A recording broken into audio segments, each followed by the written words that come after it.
higher IRR, which stands for internal rate of return, doesn't necessarily mean that it's better. And here's what I mean by that. So I was recently talking with someone who's looking to invest in multifamily, and they said they'd seen some deals offering 25 to 35% IRRs, and while others were closer to 15 to 20%. And transparently, 15 to 20% is where we're at, and we always encourage everyone to do their own due diligence. But the question came up and they asked, does a higher IRR mean it's a better deal?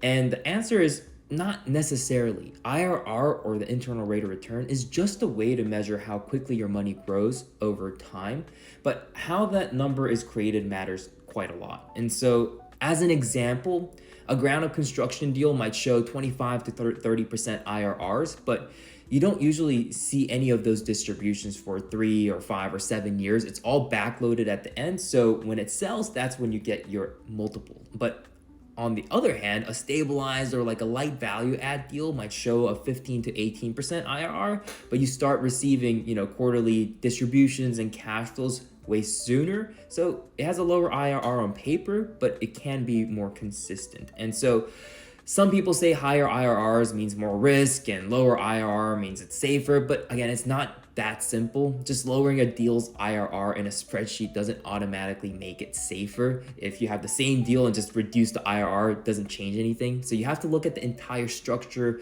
the business plan, and the team running it. So what I would do is, instead of comparing deals only by the IRR, I would ask questions like, when do the returns actually start? What assumptions are being made?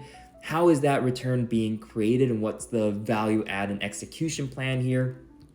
IRR is just one piece of the puzzle, and a lower but steady deal might fit your goals better than a high but uncertain one. And maybe the ground of construction actually works for you. You don't need the distribution and you want a higher return on your capital and you're willing to take that bet. It all comes down to what you value most. And from there on, you should decide which deal and structure works best for you. So that's all I wanted to say about it. It's not as simple. It's not a black or white easy answer that anyone can give. It's something that you have to decide for yourself, think about, and make a conclusion from there. So hopefully that helps. Let me know if you have any other questions in the comments.